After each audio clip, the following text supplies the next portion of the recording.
Welcome back to Batch Reviews and welcome to what is easily one of the most exciting cars to have launched in 2024. This is the MG Cyberster.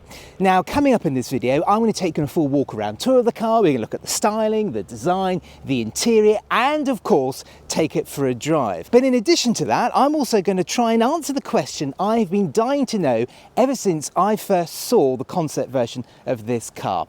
Has the MG sports car been brought into the modern age? So why is this MG Cyberster so important? Well, in some ways, it is the car MG enthusiasts have been crying out for over a decade. People like myself, actually, and my dad. That's his Inca Yellow MGB, by the way. Up to now, MG's Chinese owners haven't been that interested in taking MG back to its origins, and instead focused the brand on building a range of value-for-money hatchbacks and SUVs. Models like this HS, for example, are good, but they don't get your pulse racing. So the Cyberster finally marks a return to those good old days of two-seater roadsters wearing the octagon badge. There hasn't been one of those for 13 years. But this Cyberster is no tweedy stroll down memory lane. It's pure electric and it's bang up to date.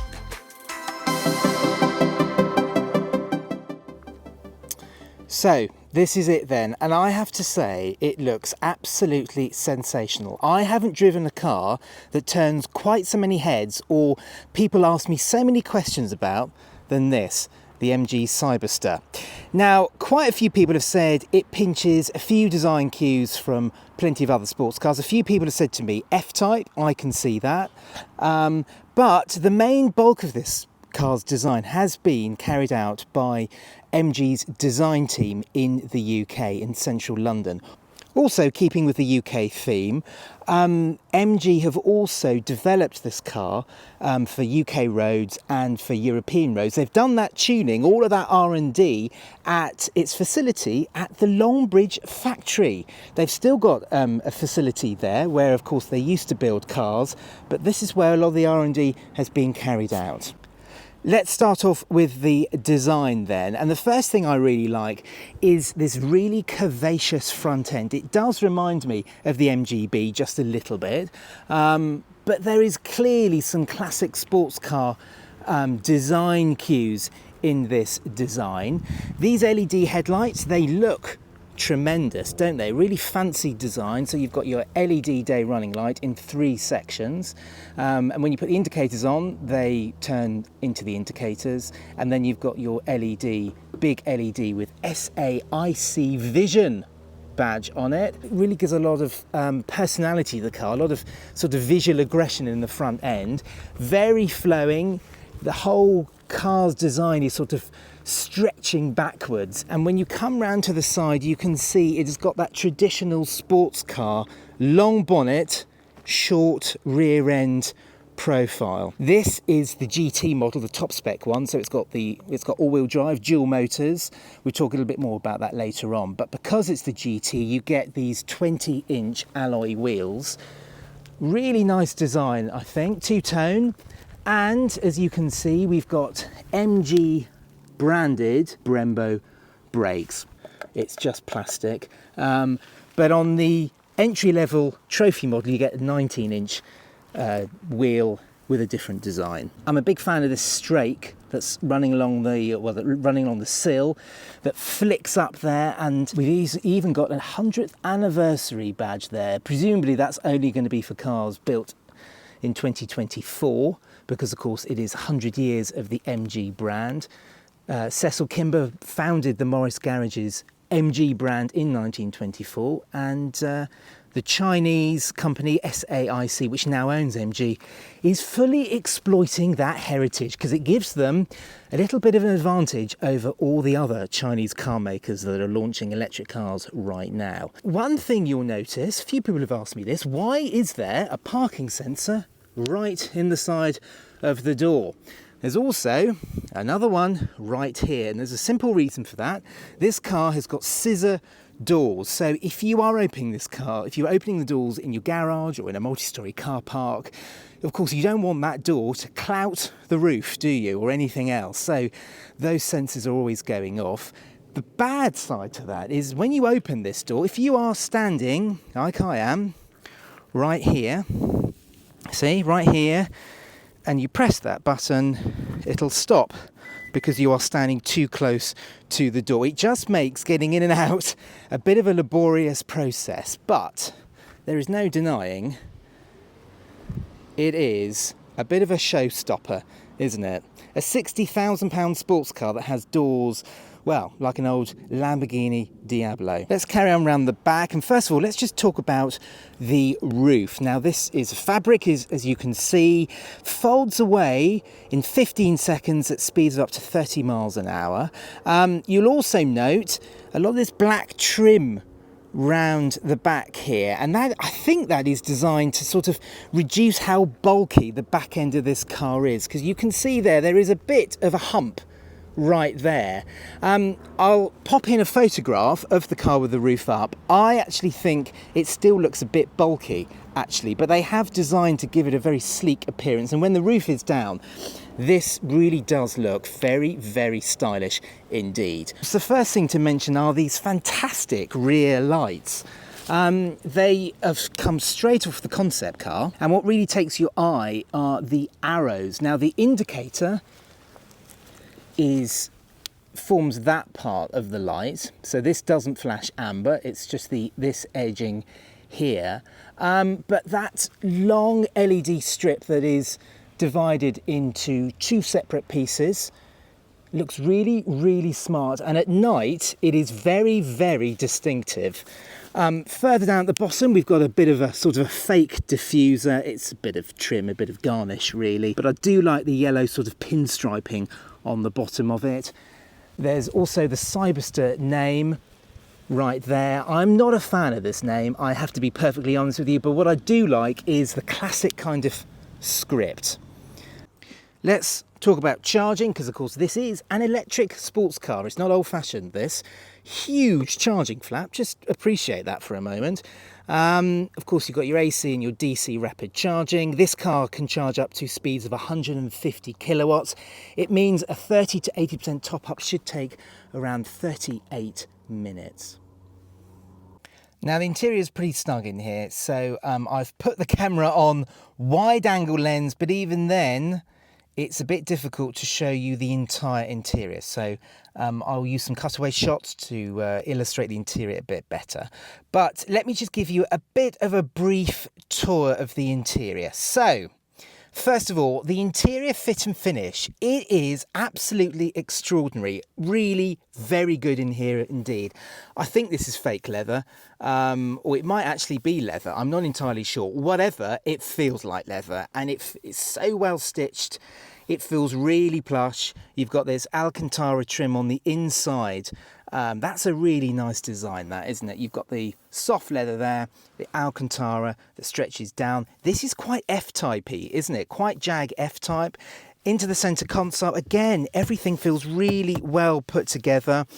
Excuse my odds and ends in here, but you've got a USB-A and a USB-C charging port in here. This is for the Apple CarPlay and Android Auto. Speaking of which, it's not wireless in this car, which I find not acceptable on a car that costs from mid £50,000. You get that on a Super Mini costing half that these days. But anyway, it has got Apple CarPlay and Android Auto connectivity. There's a little slot here which I've been using to store my iPhone. These cup holders which you push down, which is quite nice, and they lock into position. And then there's a little release button on the inside here to pop them back up. There we are. And then over to the centre console then. So to start off with, you have got 4 screens in here. That's right, 4 screens. There's a 10.25-inch digital cluster right in front of you, and that is flanked by these two 7-inch screens. There's also this portrait touchscreen down here. This is quite McLaren-esque, I think. This is your gear selector. I have to say this looks pretty ugly, actually, but that's just my personal opinion. You've got a few shortcut buttons along the top there for the ventilation. And there's also the 360-degree parking camera button there. But everything is controlled via the touchscreen, really. So this is your fan. We've currently got everything off. This little tab here is controls all the cars, all the different features for the car. So you've got your different driving modes, and you can turn the ESC off, for example. There's a seating mode right here. So you can control the lumbar adjustment and the easy entry, etc. Lighting, ambient lighting, a whole multitude of different colours you can choose from, and you can get them to do fancy stuff when you unlock the car and get in, for example. The one you are going to be using the most, though, is the MG Pilot mode, because this is where you'll find the speed limit assist and the lane keep assist. Like everybody else, every time I've jumped into this car, I've turned those off, because if you do stray over the speed limit, it really does bong away at you. And the lane keep assist, it can get quite violent if it thinks you are going over the white line. Let's move on to these screens then. So you've got your main one. You can choose from different designs. You've got all the information that you need right there. And I also like it's in an MG octagon, isn't it? A nice little reference there. In theory, this is really nice. You've got lots of information at your fingertips, energy consumption, for example. You can also do vehicle to load, which I didn't mention earlier on, but you can do vehicle to load, which is pretty good. And then you've got your charging screen there. So when you're actually plugged in, you can turn on and engage the charging, which is quite good, and what have you. From here onwards, a lot of the functions get a little bit pointless. So we've got a weather mode here, which is very nice, but I don't really need to know that right in my field of vision. Also, you'll note this MG cannot spell. It is not the 28th of September, it is the 28th of September. Down here, we've got your account, and there's a bit of personalisation stuff here and what have you. And then down here, this last one, this is pretty useful, actually. You can change the brightness of the screen, the Bluetooth. There's also a hotspot right there. But this is very interesting. Sound settings. So this car has got a Bose 8-speaker sound system.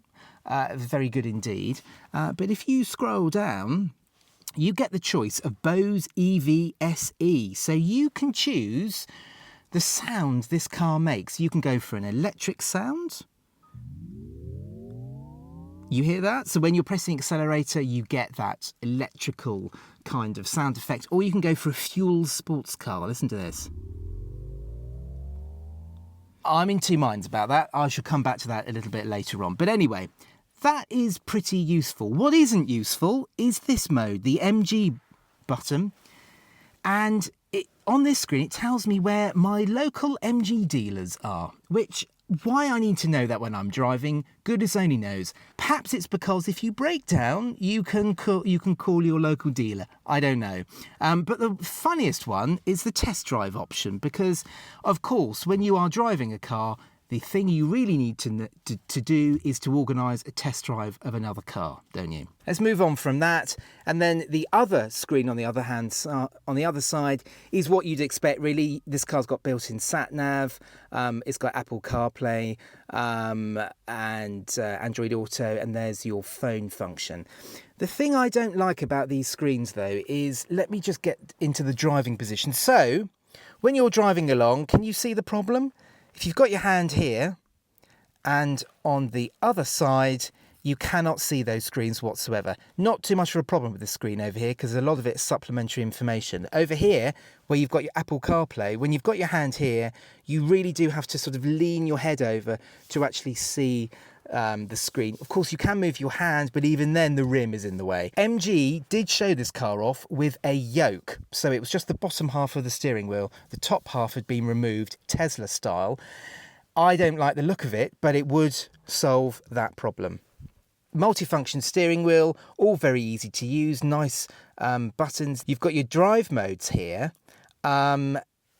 This paddle here is not to control the gearbox because of course it's electric, but you can change the level of brake regeneration and KERS here. And on the right hand side, it's another drive mode switch actually, which pretty much does the same thing as this button down here. But that's what the right hand paddle is. And then the Super Sport button. So this roof, like I said earlier on, is pretty quick to go down. The seats are nicely trimmed as well. This Alcantara and kind of fake leather combination. There's quite a bit of adjustment on the seats as well. Also, which is really good in a sports car, there is quite a decent amount of storage back here. It's just a net and another net, but I've been able to store a few rucksacks back there, a few shopping bags. It actually makes this car pretty practical for what is a two-seater sports car. And then up here, we've got the vanity mirrors, but check this out, okay? So it's a bit like an iPad cover. So it's magnetic and it folds back, and then you've got your illumination. So yeah, I quite like that actually. It stops, obviously when you've got the roof down, it stops all of this flapping around because it's magnetic, and it's really nicely trimmed, this Alcantara. It stretches all the way down the pillars as well. Glove box, yes, there is one. It's of a pretty decent size actually. There's a bottle of water in there. And the last thing to mention is the button, the all-important button to pull the roof down and to bring it up is there. And these are your two buttons to open the doors. Let me just open the door actually, because there's something I need to show you. So it opens up pretty quickly. But when you're getting in and out of the car, to close the door, you don't actually have to press the black button on top of the door. There is a button just up there to open and close the door to make it just that little bit more convenient. The last thing I wanted to mention was, if I can find it in my pocket, the key. Quite a conventional key, you would say, although you can open the doors from it. But this, look at this. Can you see that? MG, the Roaring Raindrop. There is a silhouette, and the key is in the same design as the MG Land Speed Record car from 1957, I think. Sterling Moss was at the wheel. And yeah, that key is a bit of a hark back to that pretty, well, very, very fast MG from the 1950s. You get two choices of Cyberster at the moment, the Trophy and the GT. The Trophy gets a single motor, 335 brake horsepower, powering the rear wheels. And then there's the GT, which is this car. It's dual motors, so you get a motor on the front axle and on the back axle, all-wheel drive for a total of, get this, 496 brake horsepower. Now the way this car accelerates is verging on being brutal. 0 to 62 miles an hour takes just over 3 seconds. It's the fastest MG road car ever made. Now the acceleration really is, well, it's gut-wrenching, but the thing I like the most is you can knock it back down. I mean, I was in Super Sport mode there, so you get the full bore, the full beans of those twin electric motors. You can knock it back down to comfort, and when you do that, you get a far more kind of, well, the acceleration is more languid, it's just a bit more kind of relaxed. In fact, it's the mode I prefer the most, because it's, well, you don't, well, put it this way, every time you accelerate, you don't feel as though your spleen pops into your mouth. It's much nicer. Now, sitting here, it does feel a bit like an old MG. The view out over those curvy wings is a bit like the MGB, but there's also another trait that is a bit old-fashioned, but isn't quite so good, and that's the seating position. You sit up very high in this car, and it reminds me of the MGF. Now, I'm not especially tall, I'm about 5'11", and I'm looking out right at the top of the windscreen here. My mate is 6'4". When he was driving this, his head was level with the top of the roof here. And the problem with sitting right on top of the car is that it feels as though you're never sitting in it. That was always the problem with the old MGF. Compared to the MX-5, it felt as though you were sitting on top of the car, and you get that in this car as well. I can only assume this is the case because you're sitting on top of the 77 kilowatt hour battery. I've got the seat in its lowest position, and even then, I feel as though I'm sitting up too high. Now, a quick word on that sound generator that I mentioned earlier on. There are two settings, electric and a fuel sports car.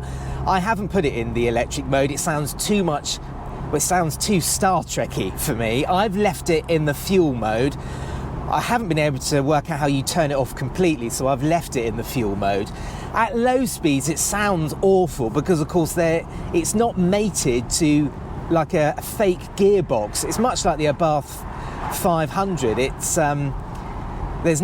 not tuned to mimic a gearbox, for example, unlike the Hyundai Ioniq 5N. But when you're up to speed, it's just there in the background. You know, you don't really notice it, but it's kind of like a familiar kind of noise. It does make the whole driving experience feel like a traditional sports car because you've got the wind blowing in your hair and this kind of muted petrol engine in the background. At times, I've even convinced myself it sounds a bit like an MGB 4-pot. Almost. Now, once you've got over the styling, the fancy doors and that brutal acceleration, you're left, unfortunately, with a car that's not as exciting to drive as it should be. Now, while MG say the suspension and the chassis have been tuned for UK roads, the car feels as though it's fighting the road all of the time.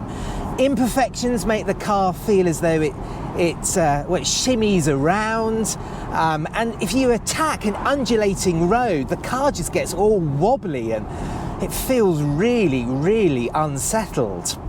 The steering isn't the sharpest and most incisive thing either. It's not like an Alpine A110, that's for sure, or even a Mazda MX-5. But perhaps then it's more of a GT car, a more of a relaxed cruiser. Well, yes and no. Especially when you pop it into comfort mode, it does have this very relaxed, easygoing nature. But for a good GT car, in my mind, has got to have good, comfortable and supportive seats. And not only do you sit up too high in this car, but these seats are not supportive. There's not enough side bolstering. Again, you feel as though you sit on top of them, not in them. And I've been driving this car a lot lately, and every single time I've got out of it, I've had a twinge of backache. So it's not as comfortable as a GT car then. So this MG Cyberster is not the sports car you might want it to be, and it's not quite the GT car you might want it to be either. Overall then, if you want a sharp and engaging sports car, you should probably buy one that's still powered by a petrol engine. A Mazda MX-5, for example, which costs around half as much, or a BMW Z4. But if you've really got your heart set on an electric two-seater, you might want to wait for the Porsche Boxster Electric, which arrives in 2025. The Cyberster then is no return to the classic days of British drop-top motoring, and it's no razor-sharp driver's car of the modern era.